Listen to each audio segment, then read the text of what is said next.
Tenaga kesehatan dan tenaga penunjang kesehatan menjadi garda terdepan dalam perang melawan pandemi. Mereka berisiko tinggi tertular dan Pemirsa, bentrok mahasiswa dan polisi mewarnai gedung sewa KPK jilid 3 risiko di ini ditanggung Bandung perawat rumah sakit Darurat Wisma bentrok Atlet terjadi saat Jakarta mahasiswa mencoba menerobos barisan Berisa polisi di menjadi depan nakes gedung rumah sakit Wisma DPR. Atlet Inilah yang meninggal dunia akibat COVID-19. Kamis lalu yang mendapatkan perawatan terakhir dari ratusan tenaga medis di Wisma Atlet. Berisa meninggal pada usia 33 bentrok mahasiswa dan tahun polisi karena terjadi sebuah dalam penyakit demonstrasi. jenazah.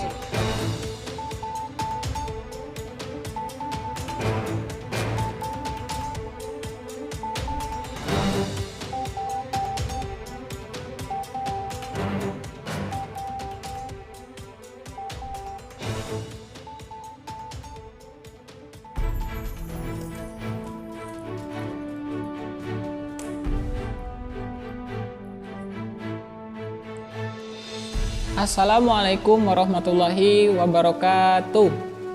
Apa kabar anak-anak? Berjumpa kembali dengan Bapak Herli Arianto dalam mata pelajaran Bahasa Indonesia di SMP Negeri 3 Sungai Rotan. Hari ini kita akan belajar mata pelajaran Bahasa Indonesia dengan materi teks berita. Yang mana sebetulnya kita telah belajar yang namanya teks negosiasi ya anak-anak. Jadi hari ini di kompetensi dasar pelajaran kita pada hari ini kita akan belajar yang namanya teks berita. Berkaitan dengan teks berita, sebetulnya teks berita ini hampir setiap saat ya sudah kalian dengarkan, hampir setiap hari bahkan.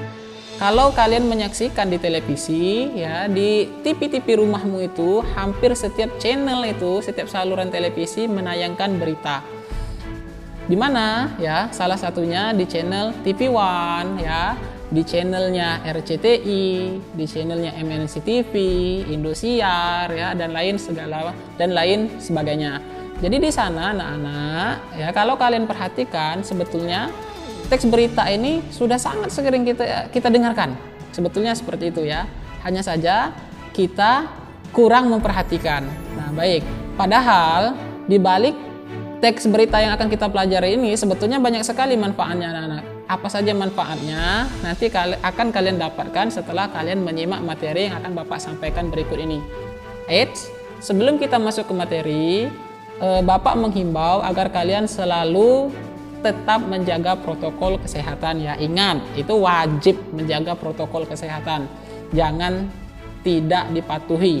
Memakai masker, mencuci tangan, menjaga jarak, menjauhi kerumunan itu ya harus kalian patuhi. Baik, langsung saja. Sudah siap memasuki materi? Kalau sudah kalian dengarkan dan patuhi protokol kesehatan, langsung saja kita masuk ke materinya. Baik, adapun tujuan pembelajaran dari materi teks berita ini yang pertama adalah kalian dapat mengidentifikasi unsur-unsur teks berita yang dibaca dan didengar. Kemudian yang kedua, yaitu kalian mampu menelaah struktur dan kaidah kebahasaan dari teks berita yang dibaca dan didengarkan. Nanti ya di tengah-tengah pembelajaran nanti Bapak akan menayangkan 2 buah video yang berkaitan dengan berita.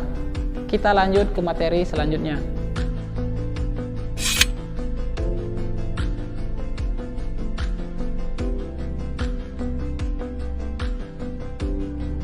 Baik anak-anak, kita lanjut pada materi yang pertama, yaitu pengertian dari teks berita. Teks berita adalah teks yang melaporkan kejadian, peristiwa, atau informasi yang telah atau yang sedang terjadi. Nah, jadi teks berita ini bisa melaporkan sesuatu yang telah terjadi, atau dia bisa melaporkan sesuatu yang tengah terjadi. Misal, ada berita banjir di Medan misal. Jadi, reporter bisa memberitakan itu secara langsung, atau berita ini sesuatu yang telah terjadi, misalnya seperti letusan gunung berapi yang belum sempat direkam secara langsung karena mengingat kondisinya yang terlalu berbahaya. Jadi berita ini diberitakan sesuatu yang kejadiannya telah terjadi, kemudian baru diberitakan. Nah, itu jadi konsep dari berita anak-anak ya, sesuatu informasi atau kejadian atau peristiwa mengenai sesuatu yang telah terjadi atau yang sedang terjadi. Nah, untuk penyampaian berita ini anak-anak bisa melalui 2 media atau 2 cara. Yang pertama itu media lisan atau media berbicara ya, seperti yang Bapak lakukan seperti sekarang ini. Jadi media lisan ini Contohnya seperti yang sering kita lihat dan yang sudah Bapak jelaskan di awal tadi, contohnya bisa kita lihat di televisi ya anak-anak. Ya, di televisi itu teks berita yang sering disampaikan oleh reporter itu ya, di TV One, di RCTI, MNC TV, Indosiar dan lain sebagainya Bapak sebutkan tadi. Kemudian media yang kedua atau cara yang kedua bisa disampaikan melalui media cetak. Nah, bagaimana? Seperti koran. Nah, itu ya, itu namanya media cetak atau media yang hasil tulisan. Nah, itu namanya media cetak. Atau yang kedua bisa menggunakan buletin, ya, buletin, majalah dan lain sebagainya. Baik anak-anak, ya kalau kalian tadi sudah memahami tentang pengertian teks berita, jadi dari teks berita ini tentu ada manfaatnya ya. Apa yang kalian pelajari hari ini tentu ada manfaatnya dari belajar teks berita ini. Jadi manfaat yang dapat kalian ambil dari belajar ini yang pertama itu menambah wawasan pengetahuan kalian anak-anak. Kemudian yang kedua membentuk individu yang berpikir kritis dan kreatif. Jadi kalian di sini akan dituntut untuk berpikir kritis dan berpikir kreatif. Kemudian akan membentuk kalian sebagai orang yang tangkap terhadap masalah, kemudian berperilaku jujur dan beretika serta berakhlak mulia dan membangun pengetahuan dalam bidang bahasa, khususnya bidang bahasa Indonesia. Tentu belajar teks ini ya sangat banyak sekali manfaatnya. Rugi kalau tidak kita pelajari.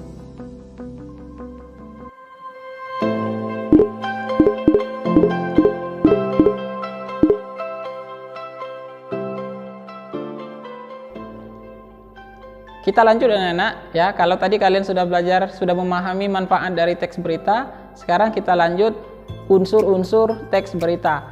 Nah, di unsur-unsur teks berita ini sebetulnya adalah materi inti yang akan kita pelajari pada hari ini. Kalau kalian SD dulu pasti kalian sering diajarkan oleh guru kalian yang namanya 5W plus 1H. Ada yang masih ingat 5W plus 1H? Oke, Bapak harap semoga kalian masih ingat ya apa yang diajarkan oleh guru kalian dulu 5W plus 1H. 5W plus 1H. W yang pertama adalah apa atau lebih dikenal dengan what. Kemudian W yang kedua adalah di mana atau dalam bahasa Inggrisnya where. Kemudian W yang ketiga adalah kapan yang dalam bahasa Inggrisnya artinya when. Kemudian W yang keempat W yang keempat adalah siapa. Nah, di siapa ini dalam bahasa Inggris disebut dengan who. Kemudian W yang kelima disebut dengan mengapa atau dalam bahasa Inggrisnya why. Kemudian H yang terakhir adalah bagaimana atau dalam bahasa Inggrisnya disebut dengan how. Nah, itu Bapak ulang ya itu. Jadi kalau berkaitan dengan bahasa Indonesia, 5W plus 1H ini sekarang penyebutannya bukan lagi 5W plus 1H Nah, jadi sekarang penyebutannya itu adalah adik Simba. Sekarang coba kalian amati tulisan di atas ya. Adik Simba. Oke. A itu apa? Di itu di mana, K ya, K-nya itu kapan, adik ya sudah adik, si itu adalah siapa, M-nya itu mengapa, dan B-nya bagaimana. Sekarang coba kalian amati teks yang ada di samping Bapak ini.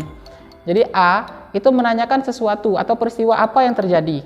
Nah, di dalam berita itu apa yang terjadi? Itu namanya dengan unsur yang pertama A, apa. Kemudian unsur yang kedua yaitu apa? Di atau di mana. Nah, ini menanyakan tempat anak-anak, menanyakan tempat. Jadi di mana peristiwa itu terjadi? Di Sungai Rotan, atau di Palembang, atau di Jakarta, di Indonesia dan seterusnya.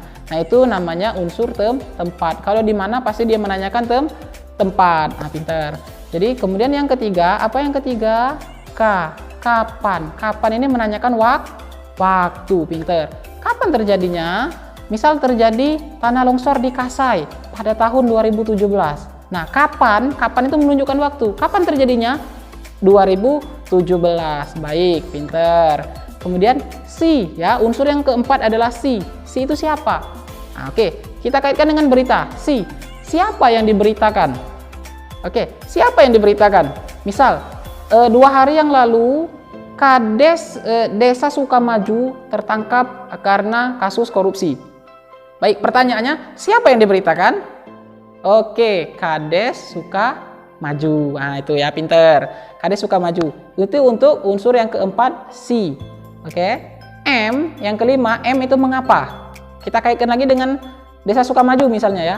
Mengapa Kades Sukamaju bisa tertangkap? Jawabannya, karena kasus korupsi. Oke, kasus korupsi. Berarti di sini ada yang namanya unsur mengapa. Oke ya. Kemudian yang terakhir adalah unsur bagaimana. Nah, kita kaitkan lagi dengan berita Kades tadi misalnya. Bagaimana kasus ini bisa terjadi? Apa jawabannya? Misal ya, terjadi karena ada penyelewengan dana. Nah, itu anak-anak ya. Jadi di dalam sebuah berita harus memenuhi keenam unsur ini anak-anak. Adik simbah ya. Apa, di mana, kapan, siapa, bagaimana, dan mengapa. Sekarang pertanyaannya, boleh tidak ya unsur ini tidak berurutan, tidak harus adik simba urutannya? Boleh ya, boleh, silakan unsurnya, asalkan memenuhi keenam unsur ini ya, tidak boleh kurang, jangan sampai dilebihi, kecuali kalau kalian menambah satu unsur lagi yang namanya unsur berapa. Nah itu ya, unsur berapa, boleh, silakan di situ. Untuk agar kalian lebih paham anak-anak, sekarang Bapak akan menayangkan sebuah video berita, kalian simak baik-baik ya. Kalian catat unsur-unsurnya, kalian pahami, kalian perhatikan betul-betul, dan nanti kita akan tugas kelompok. Paham? Kita nanti akan tugas kelompok. Cekidot, silakan tonton videonya.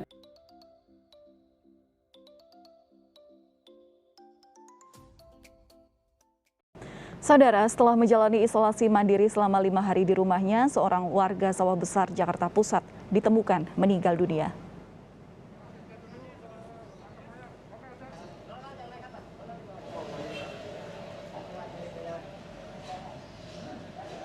Dengan menggunakan pakaian APD lengkap, tim relawan mengevakuasi jenazah pasien di Jalan Kartini 8, Sawah Besar, Jakarta Pusat pada Rabu siang. Jenazah atas nama Zulkarnain Adro berumur 74 tahun diketahui terpapar COVID-19 setelah tes swab PCR di Puskesmas Kartini, Sawah Besar. Zulkarnain meninggal dunia setelah menjalani isolasi mandiri selama 5 hari di kediamannya. Jenazah lalu dikuburkan di pemakaman COVID-19 Rorotan Cilincing, Jakarta Utara. Bapak Zulkarnain Adro sudah berada di sini semenjak 5 hari yang lalu. Setelah itu dia melakukan swab, menunggu hasil hari ini, meninggal semalam. Sementara itu, Saudara, data perkembangan kasus COVID-19 per 7 Juli 2021 tercatat kasus positif COVID-19 di Indonesia kembali naik di atas 30.000 kasus. Tepatnya 34.379 kasus. Kenaikan ini menjadi lonjakan kasus harian tertinggi selama pandemi, sementara penambahan pasien sembuh yakni 14.835 orang.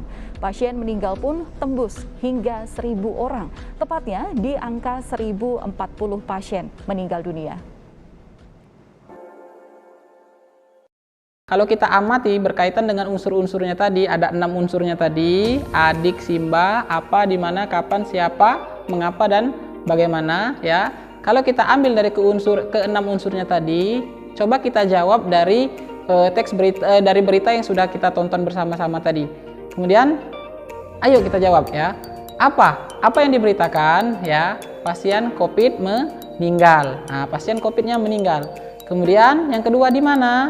Di Sawah Besar, Jakarta Pusat. Oke. Kemudian kapan? Ya, tanggal 7 Juli 2021. Nah, itu hari apa? Ayo coba jawab nanti ya di situ. Kemudian yang sudah kapan? Siapa? Nah, ayo siapa namanya? Bapak Zulkarnain. Usianya berapa? 74 tahun. Itu yang siapa? Mengapa? Mengapa dia bisa meninggal? Dia bisa meninggal karena COVID-19, COVID-19 kalau kata orang Indonesia anak-anak ya. Kemudian yang terakhir itu bagaimana? Nah, bagaimana penanganan dari kasus meninggalnya COVID ini? Jenazah dimakamkan sesuai dengan prosedur COVID. Nah, itu anak-anak ya. Jadi dalam sebuah berita harus memenuhi ke-6 unsur ini tadi. Jadi harus kalian ingat ya, tidak boleh tidak tahu. Harus memenuhi ke-6 unsur. Adik, simba. Nah, itu. Sekarang, oke, untuk menguji pemahaman kalian, Bapak instruksikan kalian untuk membentuk kelompok, yang mana satu kelompok itu terdiri dari 4 sampai 5 orang, 4 sampai 5 orang ya, jangan lebih dari situ. Sekarang kalian kalau sudah dibentuk kelompoknya, kalian simak sebuah video berita ini, diskusikan dengan teman satu kelompokmu, nanti akan dipresentasikan. Ya, akan dipresentasikan oleh ketua kelompokmu nanti atau yang mewakili seperti itu. Baik, siap menyaksikan video? Saksikanlah video ini secara saksama.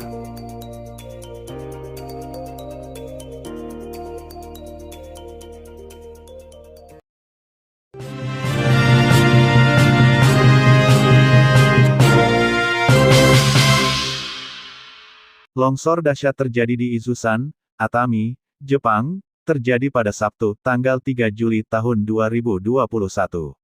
Dilansir dari APTN, pejabat setempat Atami mengatakan ada sebuah pergerakan yang menyebabkan tanah longsor kuat membawa banjir air warna hitam. Pada akhirnya puing-puing menabrak deretan rumah di sebuah kota di barat Tokyo setelah hujan lebat pada hari Sabtu, tanggal 3 Juli tahun 2021. Atas kejadian ini menyebabkan sedikitnya 19 orang hilang.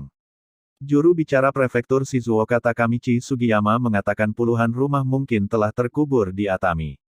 Sebelumnya Atami dikenal sebagai sebuah kota yang terkenal dengan sumber air panas. Hujan deras mengguyur sebagian wilayah Jepang mulai awal pekan ini.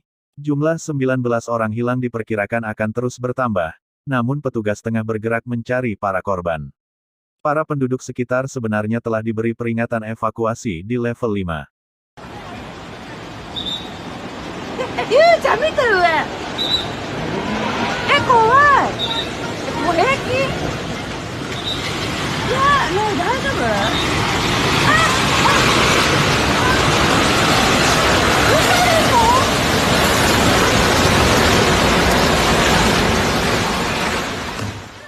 Baik anak-anak, kalau kalian tadi sudah menyaksikan teks berita, sekarang diskusikan dengan teman satu kelompokmu soal-soal di bawah ini.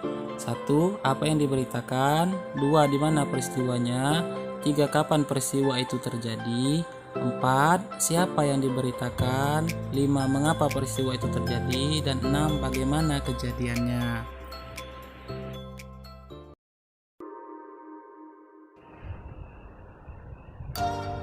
Baik anak-anak, seperti itulah materi yang dapat kita pelajari pada hari ini.